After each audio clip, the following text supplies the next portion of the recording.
everyone, and welcome to Civic Coffee for March 2024. I'm going to hand it over to Bolivar to do a little bit of a welcome. Hi, welcome everyone. For those who are in person, also in Zoom as well. So my name is Bolivar Choi. We are from CISC. We are hosting the Civic Coffee this month. And just let you know, we have a restroom at the back. You just go around the back, and then the two bathrooms there. And also, please mute your phone as well. So I think the Civic Coffee will be about an hour, right? Yes.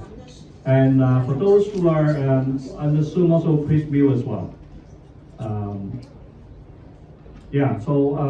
Also I have a sign-in sheet for those who came in and you are not our member, you can sign in. So I have sign sheet, so I'll pass along and then please sign in as well. All right, so welcome everyone. So I'll pass the time to Emily. Thank you. All right, everyone. My name is Emily Billow, and I am the Older Adults Program Manager at the Seattle Public Library, and I will be moderating our discussion today. I wanted to first start off with a land acknowledgement. I want to acknowledge that we are in the traditional land of the first people of Seattle, the Duwamish people, past and present, and honor with gratitude the land itself and the Duwamish tribe. If you'd like to know more information, I would encourage all of you to go to realrentduwamish.org to find out more. And with that, let's get into, Ella, do you have any other announcements on the Trembly side? Wonderful. Okay, so we're going to get into our panelist bios. So today, on my very left, we have Andrea Otanez. Is a teaching professor at the University of Washington in journalism and public interest communications program. Before becoming a full-time educator, Otanez was an assistant metro editor at the Seattle Times and the Salt Lake Tribune. She has also been a columnist for both news outlets. Otanez has also worked as an acquisitions editor for the University of New Mexico Press. Awesome. And then right next to me, we have Dae Zhang. He's a librarian at the Renton Technical College, passionate about promoting digital citizenship and information literacy in all forms. Dae has taught these skills to media, organizations, educators, students, librarians, and the general public. He developed the Fake News Survival Curriculum, a curriculum on news literacy taught at the Seattle Public Library, which has been used and adapted by educators and librarians throughout Washington State. Dae's current interests include media use among today's members of iGen or Gen Z, and how social media platforms increase division and partisanship. Dae lives in Federal Way with his wife, daughter, and son. Yay! Awesome. Before we get going to it, I'd just like to thank our host, CISC, for having us today, and for all of you for attending our panel. This is a topic that I've heard you guys have wanted for a while, and it's very exciting. Fake news and understanding news is really important in our world today, and I hope that we all get a little bit of a better background from the panel. So without further ado, let's step in with our first question, which is for Dae, and to kind of set the level playing field for all of us, what is information literacy? It's a great question to start with. Information literacy is really the ability to recognize when you need information, also the skills to be able to locate and access relevant information, evaluate that information, think critically, and use that information. That's kind of the traditional definition, but I would also use some of the definition of an organization called Namely, which is the National Media Literacy Association. They also put in the verbs create and act using media or information. And thinking about the world that we are in, the digital realm, where we are all empowered to act and create media and information, we have a responsibility, as well as just the ability to responsibly, act and create information, kind of the benefit rather than to the detriment. So I usually talk about those aspects of literacy as well. Thank you for that definition. I think it's really important how you explain like the action and like kind of using those verbs to describe it. Because that is a big part of how we consume, you know, this information as well, and what we do with it. Next question we have is for Andrea, and what is the difference between disinformation and misinformation?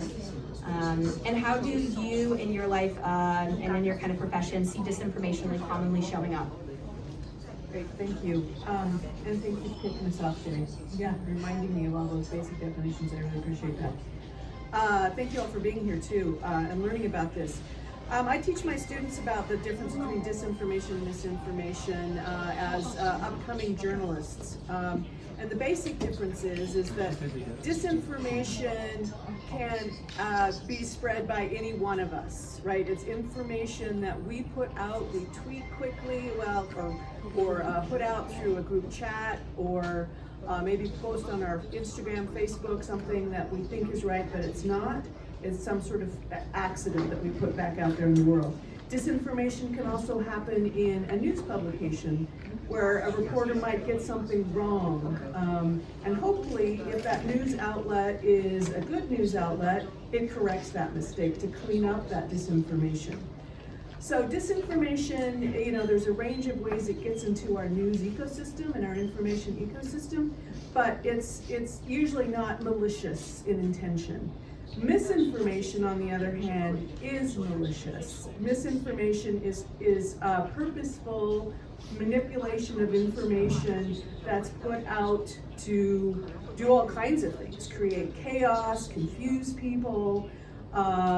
During the pandemic, we saw all kinds of misinformation. There was just an article this morning, I think it was in the Washington Post, about how influencers who put out misinformation about COVID vaccine made millions of dollars, thousands, hundred thousands of dollars on that misinformation. So misinformation is in fact with intent. Disinformation less so, but both cloud up our ecosystem, misinformation worse. Thank you for that. It's always great to understand the difference between them and the intent, I think, is kind of the big difference between both of them, right? That intent of doing harm or, you know, not spreading the right information. And I did want to pause really quickly. I forgot to mention that we will be taking questions from the audience. So if you all have any questions, we have some pieces of paper you can write your question down on, and we can get it answered for you up here. And then also at the end, I believe we'll still have a bit of time to do some questions and answers then as well. But if you do have a pressing question, please get it answered and we can help you with that. Next question we have is for Day, and how can we distinguish between biased reporting and accurate information in today's media landscape? And could you also explain a little bit what media landscape means for everyone in the room too? Sure. You know, traditionally, maybe 20 years ago or more, we had to go out and seek information from specific sources. You might have gone to your library and checked out a book, you might have turned on the news, listened to radio, etc. But nowadays we are inundated with information. So it's not a scarcity of information. Now we are fully inundated all the time because we have these devices, right, that we're tied to, and so that changes the environment and the landscape in which we are encountering information. And another thing that the digital world did was it empowered each one of us in good ways and bad to be able to participate, create, and use and act upon information, right? We can, just like Andrea said, it's so easy to just go on Twitter and send out a tweet, or you can create your website and put out a blog post or a TikTok or whatever, send messages on WeChat. There's so many ways to communicate, send out information and share now, and we have very powerful ability to do so. And that, I guess, amplifies the noise a lot of the time. So it makes it really difficult to figure out what is true and what is not. And what I would say about biased information or biased reporting, the first thing I would say to my students is recognize that everyone is biased. We all have, our trusted news sources. And one of the most frequent questions I would get when I would teach on fake news is, what's the best news source? What is the one that you should go to? And I always said, every single one has its biases. And the thing to know is that you have to seek multiple perspectives. Even if just to see, and we talk about landscape. In the landscape, if you're looking at right-leaning news sources and left-leaning news sources, the things that they agree on, the facts that they agree on, you can be pretty confident that that is based in fact, that is, knowledge that you can build your understanding on.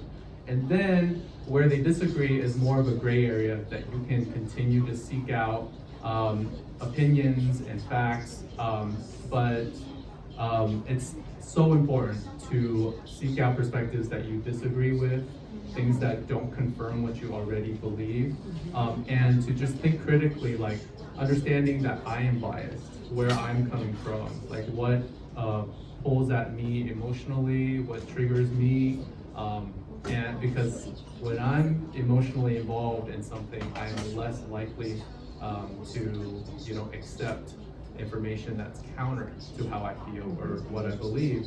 And so knowing all that, it's like I have to be very careful in approaching certain subjects or topics, and maybe seek out someone else that's more neutral or has a different perspective, so that I can be balanced. So I would say there's not one news source that's unbiased, there's not one that's better than another necessarily, but definitely be open and be diverse in the sources that you get your data and information from. I really like that advice, the kind of checking multiple sources and having some different opinions that may not always drive with you. And one thing I do want to kind of follow up with that question really quickly is there a place where folks can go to find out which way their news is leaning and how to find that opinion? Yeah, that's a great question. One of my favorite sites is allsides.com. So allsides.com. And this website does a really great job at looking at a bird's eye view of any news topic. So it will present news articles from the left, from the right, and from the center politically. And you can see how their headlines differ on the topic, you can see how their reporting differs, and like I said, when you read the different articles, see what they have in common, see what is kind of established fact that they all agree on, and then also see what are things that are contentious, that they disagree on. And the great thing about that site too is when they analyze these articles, they'll even tell you on the site who's the editor, who's the writer of the article, and which way they lean politically. And so they're very, very transparent. I encourage you to seek out journalists or authors or just people who just are very honest and transparent about where they're coming from when they approach a topic, because that is probably someone that you can trust to be, open and honest.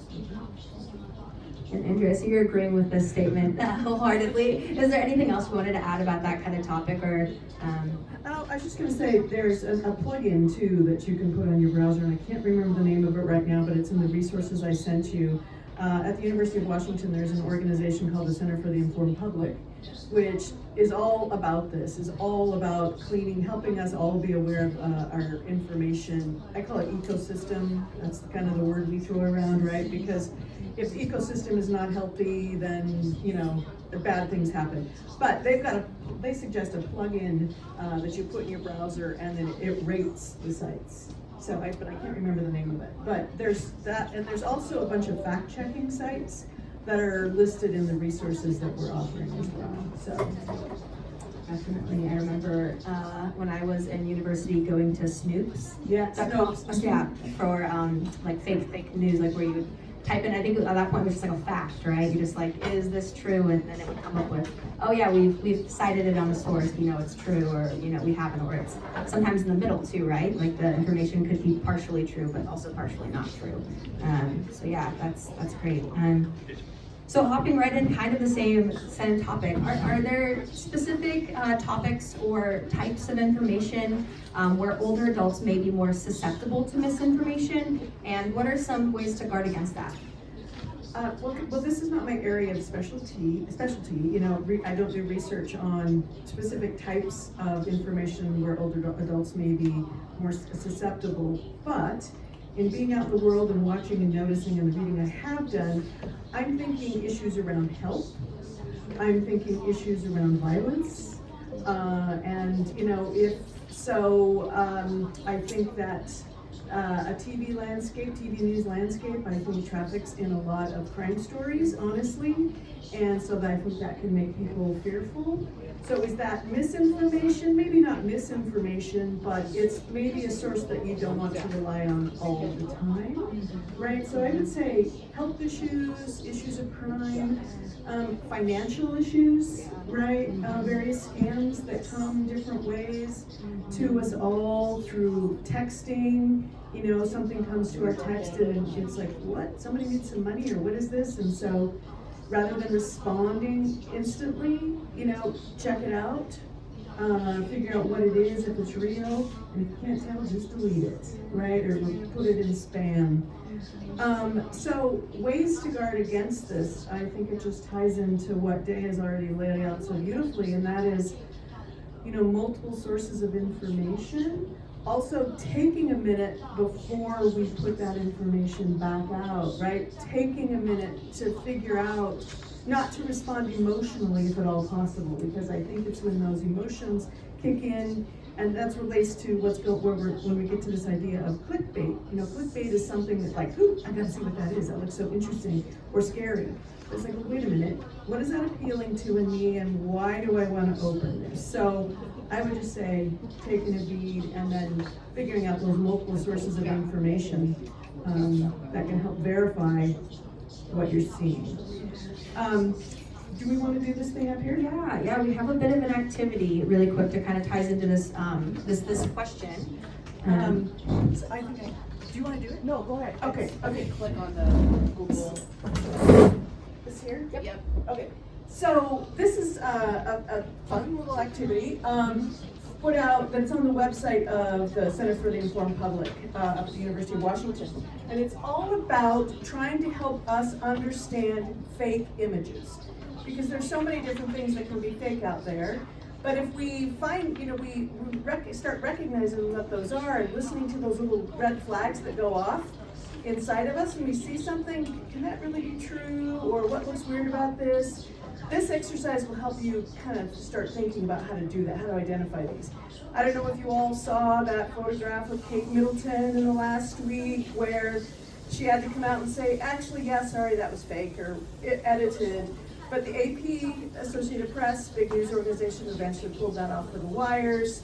Because people notice, like, wait a minute, that looks weird. So that's what this exercise is designed to help you do, is figure out what a fake photo looks like, or what these are not actual people. So there's two different photos here. There's one photo that's real and one photo that's not. Does someone raise their hand and guess which one of these is actually fake? Created by artificial intelligence. Just go ahead and raise your hand. The one on the, Yes, please. maybe the one on the right? The one on the right? Yeah. Correct. And what made you think that? I think it's background. That's the real one. That's the real one. Sorry. Oh, Yeah, okay. Sorry, I did it backwards. Sorry, it's hard to think. I don't know how I teach. I can't think and point at the same time. So that's the real one. Okay. So if we look at this one, maybe we can figure out what's fake about it. Yeah. I don't think it actually tells you. We have to come back. I think what you can see right here is, look at this weirdness. See that weirdness right there? That something's wrong with that face right there. His ears kind of smashed and not actually showing right. So, okay, let's do another one. Refresh. Oh, refresh. Oh, perfect. Okay, how about this one? Which one is real? Is that what we're looking for? Yes. Okay, not which one's fake, sorry. Which one's real? Yeah? This one? This one's real. Oh. Okay, this one's not real. Let's see if we can figure out why. Anybody see any clues as to why that one might not be real?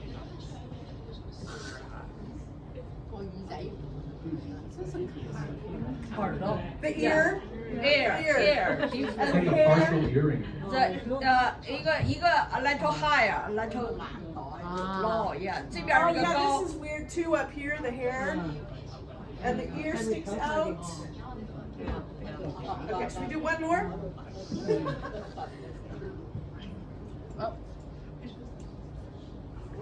Okay, how about this one? Which one is real? Which one is real? The left side? This one? 右边的眉毛 Yes! That's getting better. So what do you see on this one?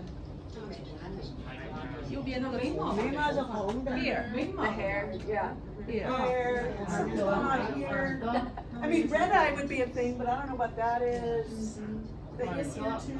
That looks like it's digitally altered.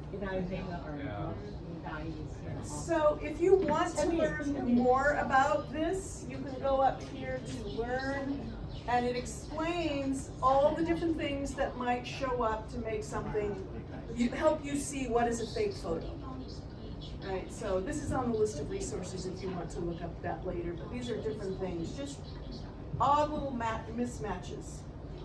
So, I think the hair is always a big one when I'm looking at fake ones. The hair, you know, the bottom of the hair or the top of the head. It's usually weird. yeah. So, that's it. Well, thank you for everyone for participating in that. I think that's just one of the many ways that we can work to kind of understand what, you know, fake IA or what IA is, auto-generated photos and things like that. Well, let's hop right in, back to our questions. Day, how can everyday citizens help combat the spread of misinformation and disinformation online? Yeah, Andrea got us started really well. So when she talks about checking in with your feelings, making sure you're not reacting right away, because the thing to know is that these devices that we have and the platforms that we're on, they are designed to engage us, which means they're designed for us to click and comment and share and participate. And guess what? Eventually we get ads and other messages targeted back at us. And so like the information, we have to understand that the information is meant to kind of provoke us to do something or nudge us in certain directions. It could be to buy this product, it could be to believe this or follow this, you know, ideology. It could be any of those types of things. And so when we feel like we're really emotionally drawn to something, that's kind of a key actually to stop and just, you know, sit with it and then maybe come back to it with more questions about, okay, who is the source that's telling me this? What do I know about them? What are other people and other sources saying about this source? So one thing that I really like to promote is something called lateral reading. So usually what most of us do when we encounter a piece of information is we stay on that piece of information, whether that's a website, whether it's a text, but lateral reading means get off of that page, open up a new tab or check another source. And look up that original source that you got and see what people are saying about it. So one thing I love to do sometimes when I encounter like a new website, I go on Google and I Google what's that site, and just to see like maybe there is a fact-checking site that did an article about this website to say that it's biased or it's unreliable. But basically it's just like, you know, when you meet someone new and they're talking about themselves, like, do you just believe what they're saying? Or do you say, hey, do you know this person? Do you check with someone else who knows them? And so it's really just understanding that you can't always take information at face value and to check other sources. That's a big one. And then there's a study that I talk about a lot from 2015. It's kind of dated, but they looked at Twitter specifically, and they found that tweets, like the links that were being tweeted, were not opened 59% of the time. And so people were just accustomed to reading a headline or something they agreed with, and then, oh, I gotta share right away. They didn't even open up the example or the article and read through it, see if it makes sense, see if it, like, you know, agrees or disagrees with them. They didn't analyze it in any way, they just shared it. So the biggest thing I think we can do is actually, you know, critically evaluate the piece of information before sharing. So it's all about kind of slowing down, not reacting right away, and taking your time and getting more resources so that you can be more responsible, because we don't want to share things that are irresponsible or false, right? I think that could even go for liking it and, you know, reacting to it as well, because that usually, you know, when I see a news article in my feed, or, you know, even on LinkedIn or whatever it might be, if someone's liked it, then that shows up in my feed. Yeah. And then you're that way, maybe not even sharing it, just interacting with it can be a way that you spread that misinformation on accident, right? Yeah. Andrew, this next question's for you. So when you were a columnist for the Seattle Times, where did you look when you were including information, and how did you make sure that the information you were including is accurate? Thank you for that question. Oh, sorry. Thank you for that question. Let's see, where did I look at that point? Social, am I still on? Yeah. Yes. Social media was definitely a thing, but it wasn't a thing like it is now. But where would I look for information? I would go to other publications that I trusted, other news publications, but I didn't ever stop there because I have to confirm my own information. But I might go to another news organization that I trust, LA Times, New York Times, etc., and just to get some thoughts rolling. But I would never quote another newspaper because there might be some errors there. So I would try to get to the primary sources and either talk to somebody or verify what I found in the New York Times or whatever by myself. So I would also look to academic studies, which often are peer-reviewed, and so you know, look at, you know, their methods and figure out how I did that. Talking to people, actually going to people and interviewing them and talking to them is something I would do. And if I couldn't do that because I was working on something that was more theoretical and an idea that wasn't really grounded in a particular individual or communities, I would just do multiple checking. And I, as a journalist, as both an editor and a writer, I have made mistakes before. And I don't want to do that. I don't want to make mistakes. I don't want to have to put a correction in the paper, because every time I put a correction in the paper, that sort of chips away at my own authority as well as, and credibility, as well as my news outlets. So I really, really worked hard to be accurate and fair. And well, accurate's the big one. So all of these different things that they just talked about, I would do as a journalist. And the challenge with being a journalist is you're doing things quickly sometimes, right? You're trying to get news out fast, and so what I tell my students, do not push that button until everything in that story is fact-checked. You know, here is a fact-checking system. You know, even if it's a 10-inch story, a short story, don't push that send button unless you're sure. Mistakes still get through, and then you correct them immediately. So anyway, there's different layers of things we can do, and my husband always says, he's not a journalist, and he says to me, how do we know if things are true anymore? And I just want to throw my hands up. And and I hope y'all don't do that. I hope you don't throw your hands up, because there are things out there that are accurate and people who actually do want to give you accurate information. But it does take some time, right? That's not your job. There are journalists out there who are trying to help you do that, right? But it does take some time, right? It does take some commitment to want to make sure that your information that you're sharing is accurate. So, when you're on a website, look at the About Us page on the website. Who are they? How are they funded? Right? That can help you understand who they are, where the money comes from. Is this news article you're reading, is there a byline on it? A byline is the name of the reporter who worked on that story. If there's not a byline on it, it could be advertising, who knows what it is, right? And then you can actually look up that person's name and see who they are. And as Dave said, news outlets of worth actually have little bios of their reporters, right? But if it doesn't have a byline, if nobody's claiming that story, it might not be such a great source of information. And there's one more point. I've got a list of things that I use to kind of help me think if information is good, but what is the information that you're getting actually coming from, is it locally sourced?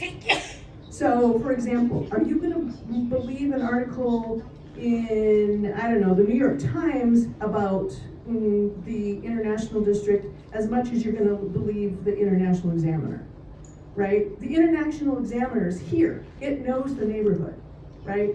It knows the people in the neighborhood and the politics and what the neighborhood needs.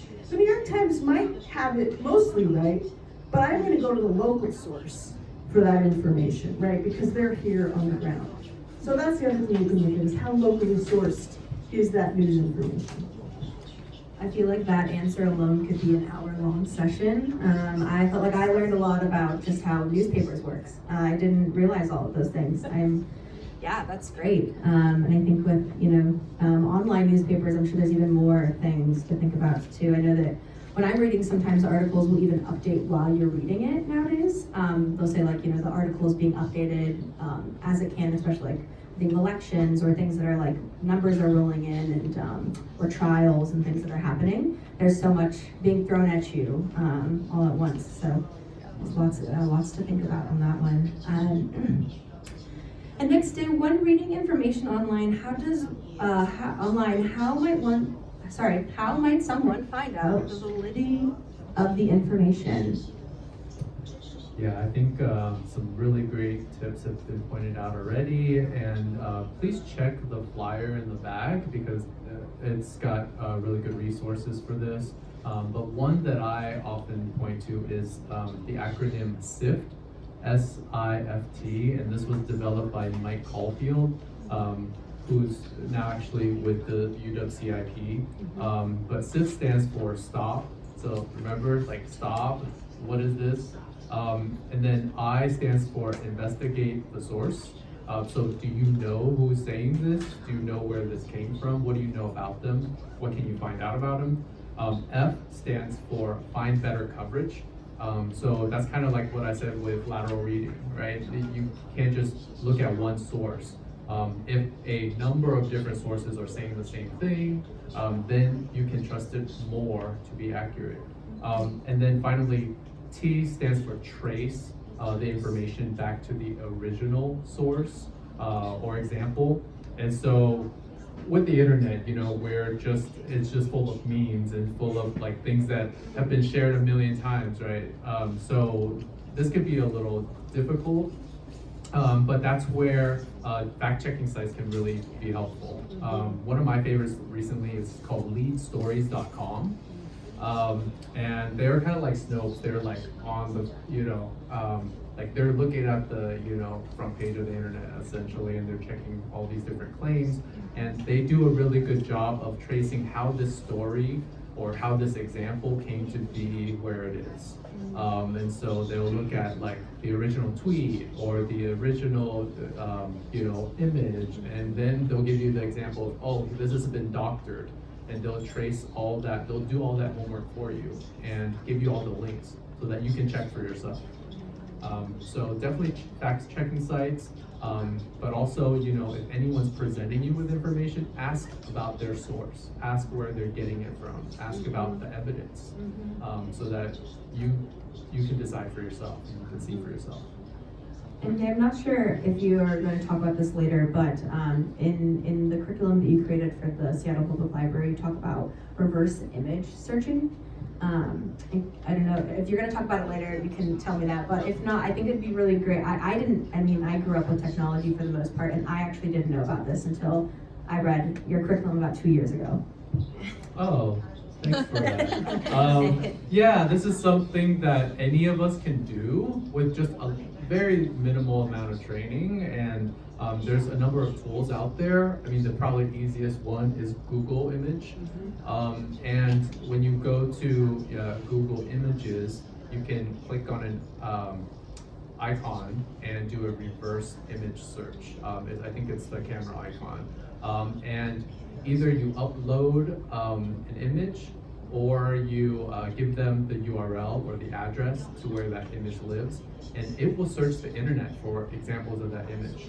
And what it does is it matches patterns in that image to other images, so that if that image has been doctored, you're probably going to be able to see the original or different versions of it. And that in and of itself is going to give you a clue, like, oh, this has been altered, this has been changed. Then you can go to the different sites and see how they're using the image, how they're presenting it. And you'll probably, if it's something that has been altered or something that is fake, there's very likely a fact-checking site that has done a story about this particular example. And so it's a really, really useful tool just to make sure that we're not being duped or controlled with the images that we come across. Yeah, I feel like, especially on social media sites or in like group chats, people will share pictures, and it's important to, like, oh, is that actually real? Did someone really have a unicorn or something? I feel like sometimes it's very unbelievable pictures that you can look up and you can find out the doctor. Sometimes it's like pictures of famous people or presidents, or you'll see articles about, politicians that are very clearly altered or faked, and that's a great way to think about looking into them. And sometimes they'll even have like more of the history behind the photo too, and like what actually had happened when you do the reverse searches. Yeah. Next, we have a question for Andrea, and I know you've hinted at this a little bit before, but could you explain what the term clickbait is and how it might show up to an older adult when they're searching the web? Sure. Well, if you think about the word bait, fish are drawn to bait, right? Fish go for the bait and get in the hook, then you got them. And you have dinner for the evening. So clickbait is something that, to use Dave's word, my emotional response that, ooh, that looks interesting, I'm gonna click on that big headline. And that headline has been written to get me to have that emotional reaction. It's something that's scary, or it's something that is like, what, that can't be true. And if you think, that can't be true, maybe it isn't. But that's what clickbait is. It's a topic, it's a photograph, it's something that's trying to get me to engage with whatever it is that I see on the internet. And how it might show up, I think, to an older adult is the same way it shows up to a lot of us, and that is depending on what you're searching for, right? Maybe you're out there searching for, vitamins, vitamins to take in the morning or whatever, and so then you might get an ad or something that looks like an article that is actually an ad with similar words, right? Similar kinds of information. And that's what our search engines do, unless we block the ads, is it follows what we're doing and feeds us these ads and this clickbait that's trying to get us to engage and purchase their products, or otherwise get us to vote differently, or whatever the thing may be, right? So that's what clickbait is. Yeah, that's how it shows up. It might, I suppose it could come to you on a text. I've certainly gotten some spam that way through just my regular text, through WhatsApp, I imagine WeChat as well. So there are things that are designed to make you click and do something. Thank you for that. I think one thing that we hear at the library quite a bit is around Medicare season, open enrollment, how much clickbait people get and just like the pop-up ads. And I think it also kind of goes into like the flyers that get sent to your door and that whole, that open enrollment time is always a big time for a lot of misinformation and disinformation, both in both ways, but also, folks really trying to click and change your plan or whatever it might be. And so I know Bolivar had told us that it would be great if we talked a little bit more about AI as well. And Jay luckily has a really great background and has some more information on it. But kind of in our age of AI generated content, which is all over the web and all over kind of everywhere now, really, what challenges and opportunities does this technology pose for our lives as digital citizens? Yeah, this is a really meaty question as well. This is something I'm wrestling with a lot as an educator because we know our students are using AI to do their assignments, and then we talk about how do we do this responsibly. I use it all the time to brainstorm, to create lists, to help me with grammar and do all these things. And I might actually stop you. I think a question that might be also good to ask is, what is AI? Just to start off with, I know that sometimes even I don't entirely understand the big world of AI, and I'm assuming some folks in here might not know what that is as well. Yeah, AI stands for artificial intelligence, and there's so many different aspects of it. One that is getting a lot of traction and use and news lately is basically generated, like AI that can generate content generators such as ChatGPT. And as I mentioned, like I use this program all the time to help me with different tasks, but it can be misused, it can be abused. AI it's rapidly evolving because now we're seeing things like AI that can manipulate content. So not only now can you doctor a photo to look differently than the original photo. We've been able to do that for many years with like Photoshop and different tools. But now there's things like deepfakes where you can alter videos and put someone's face on someone else who's doing something and make it look like that person is doing it. And so you can create these imposter scenarios or really like ruin someone's reputation, making it look like they've done something they haven't or said something they haven't. And in our clickbaity age, right, like the information or the memes or the videos, they can travel so fast, and the damage is done. Even if you issue a correction, and most people don't ever see the correction, just the way the information flows. So that's definitely a concern. Another concern is artificial intelligence can have what we call hallucinations. So even in my world of academics, if you ask like ChatGPT to create a list of sources and citations for the information, it very likely will create fake references for you. And that's because it's not designed to pull out what's true or not. It's just using the set of data that it's given, and it's generating new things. And even if you put into the prompt, do not make up information, there's been times where it's been known to make up information. And so that's where information literacy really comes in, and why I emphasize it is because knowing you have to use these as tools, not as the all-in-one, source that you can trust for everything. And so use it as a tool to explore a topic, maybe brainstorm, maybe see what the different areas of the topic are. But then, to Andrea's point, like find your primary sources, find the authorities and the experts who really know this topic, and use that as the primary source. So yeah, it can be a kind of a scary tool. It can be a very exciting tool because now like I can generate a flyer for my event or program that looks really nice, and I only spend like 10 minutes doing it. And instead of like, when I was, using a different program and had to build every element.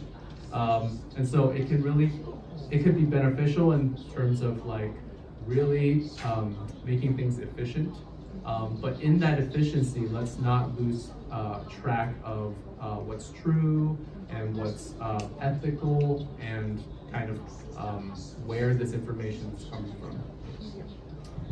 Thank you for ending that on a little bit more of a positive note. I know that AI can sometimes be a little bit daunting, especially if you don't kind of understand all the facets that it's involved in. And I think there's a lot of hype in the media right now around AI and what it's doing, and a lot of it's warranted, but it's also not always something to be afraid of. Especially if you know more about it. Like you just said, there are great applications for it, and we've been using it for a very long time. And so that's also something to keep in mind. And also the other facts about how it could potentially, and it does, produce inaccurate things. And so with that question, I wanted to pause and see, are there any questions from the audience? And if you have any, you can raise your hand. Yeah, what's the question? When I try to use a search engine, mostly Google, I have a hard time. They have a tool where you can say, show me within the last month or the last week or something, but you can't really tell unless you open it, and often there's dozens and dozens, because the people that pay go on top, and the better ones can be down really low. So you kind of want to look at a lot of them. But if you say, oh, show me something in the last year or last 6 months, is there a way to use the search engines, and if so, is there a better one than Google, to find something that's like maybe a year old or 6 months old? You're checking something that somebody gave you, and maybe it was from 2 or 3 months ago. Like I'm looking for something that happened in Haiti.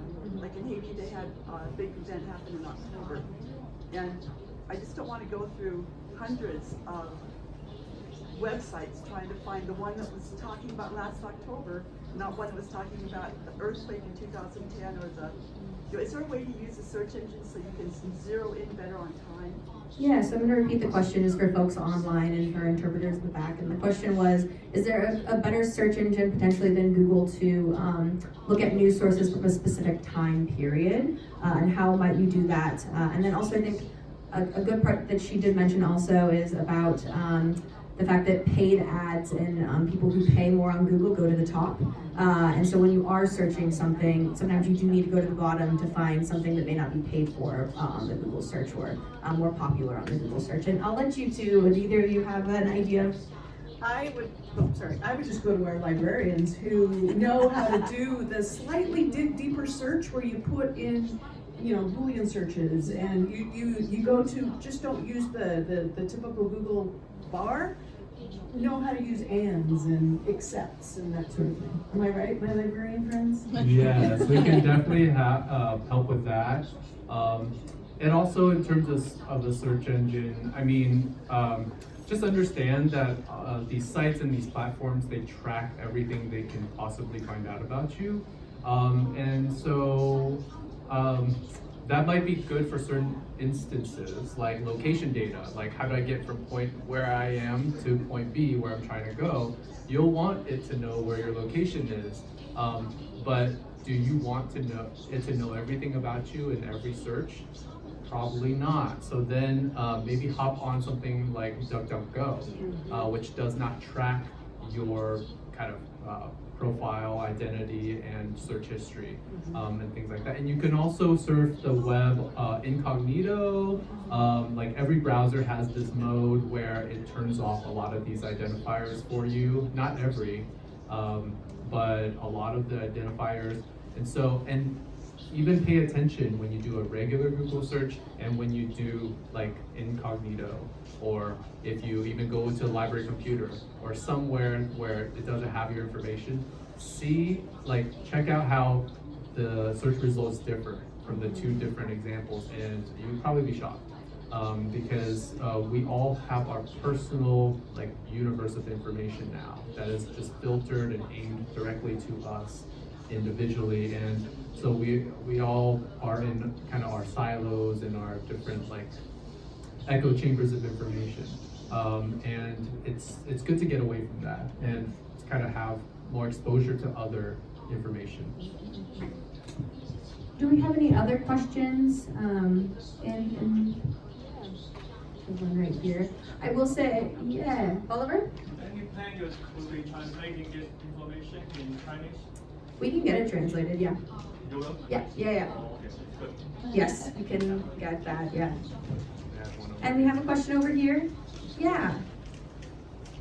最近我们在中文这个文学城这个网站上看到了凯特王妃跟她3个孩子那张照片。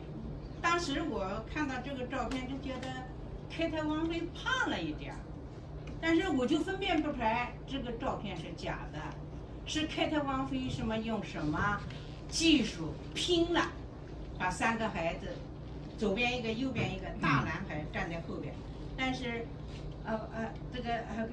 他那个王子没有站到，就他凯特王妃带着3个孩子的一张照片，然后就说有好多地方就说了这个是假的，但是我们分辨不出来啊。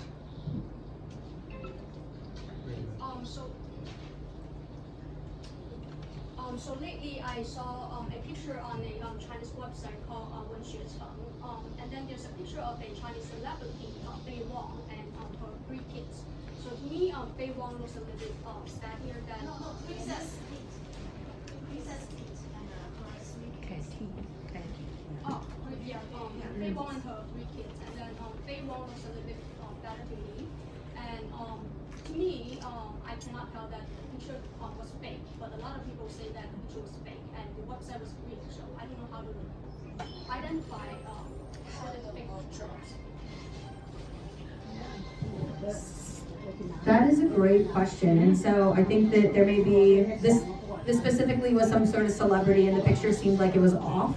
And do we have any suggestions on how to look up if it is false, or it seems like it was a trusted site that they already have trusted for information. And what would you guys do in this situation?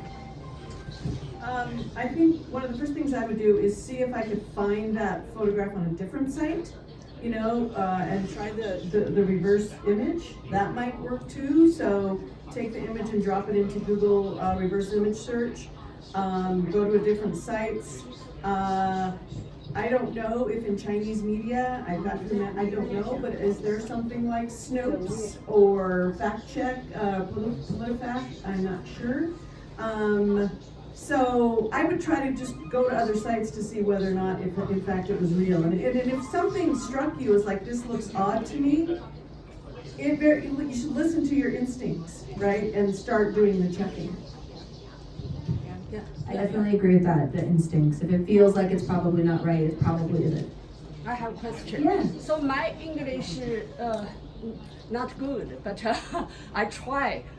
So much fake news on the online. So we can trust which one website. So yeah. So I heard you said you often search some you like the website. Can you support us? The what kind of? So usually I often search by the Google. So right now can trust Google? We can trust. I don't know. Yeah, so the question is can we trust Google when we're searching, using it as a search engine? And then the other kind of question to that was also, where do we go to find trusted sources, is kind of the questions that I heard. Do you have any thoughts on that question? Yeah, and I don't know if there's Chinese equivalents to my favorite website, allsides.com, but I do use that quite a bit when I am researching news stories. But also one thing you can do with Google is put in some of the key words in the news story or in the example, and then put search the words fact check. And it will pull up any fact-checking websites or articles that have looked into this example. That's a really good tip that I was given, and it's worked well for me. And so, yeah, I wouldn't say you can trust Google, because Google is just a reflection of our biases and what's out there in the internet, which is very often not reliable. And sometimes you have to just say, I don't know right now. I have to do more research. And sometimes it's an evolving news story, and we don't have all the people on the ground doing the interviews, doing all the investigation to really know all the facts. And sometimes we just have to say, we don't know yet. Maybe someone has to write, a book on it. Maybe someone has to do more in-depth research on this topic for us to really have the knowledge. So yeah. But I think to sum that up, and we'll get to one more question in the back, I don't think we can trust Google. I think that we definitely should look at multiple sources within Google, especially going past those first few that are always there. Keep going, scrolling, seeing what other sources are saying the same thing, and then taking that with a grain of salt and realizing that even then the story might not be completely evolved yet, or we might not have all the facts. I would say real quickly too, if you call something up that just seems unbelievable and there's just a short little story there, chances are it's not real, right? Or it hasn't been reported out. So yeah, don't be sharing that. Absolutely. And then we have one question in the back. And Howard? Yep. I don't know who's it from, but how do we decrease or eliminate false information?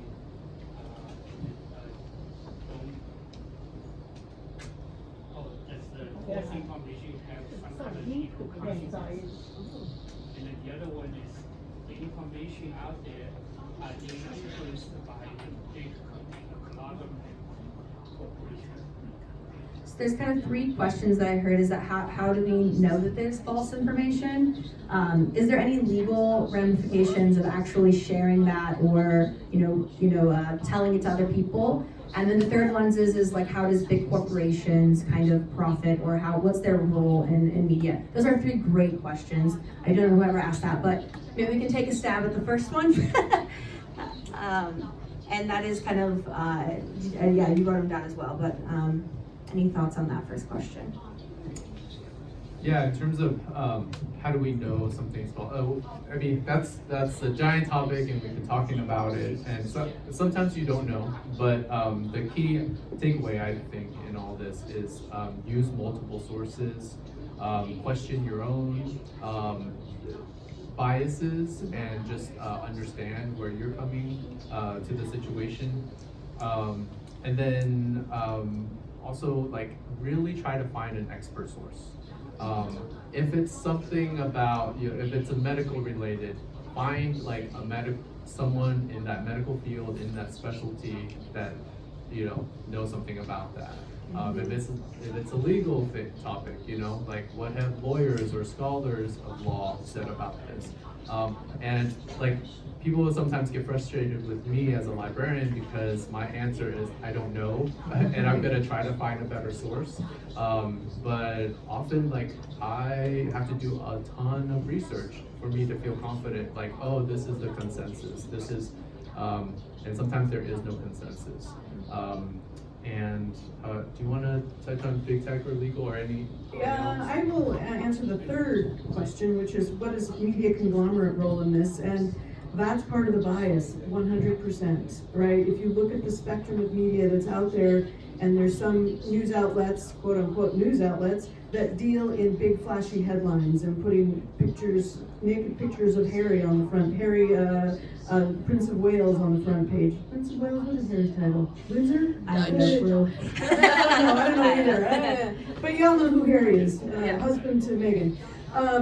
So, you know, that, husband to Megan, yeah, so that, you know, that is a conglomerate decision, right, to make money off of that clickbaity headline. So for sure, the money involved has something, yeah, definitely is part of the bias, right? The type of media is part of the bias, right? Television media that is about video and immediacy, that is a certain kind of bias that biases the news in a certain way. So those are different ways that the news, that all the different types of news intersect with, you know, what comes to you. And this sounds like a big, scary list of things. It's not. I mean, really, it's not, because it comes down to what Jay just said. Just spend just a little bit of time doing some extra fact checking, right, of your own system where you're looking at different sites. Yeah, something may be on the ABC website, but if it's short, it's like, okay, I need to know more. Go out and see if you can find some more news on the New York Times or the Washington Post, the LA Times, or that local news outlet in St. Louis or wherever that news is coming from, right? So if you can even spend just a little, like 15 minutes, you know, trying to verify what you saw, you can help circumnavigate all of these sort of dangers. But to answer the question, for sure, conglomeration has an effect on this. Conglomeration eats away at the local news, so we don't have local news in the same way, right? Where I live, there is no local newspaper anymore, and that's because a conglomerate bought it up, right? So it's more incumbent upon us as citizens to be involved, so we can share good information.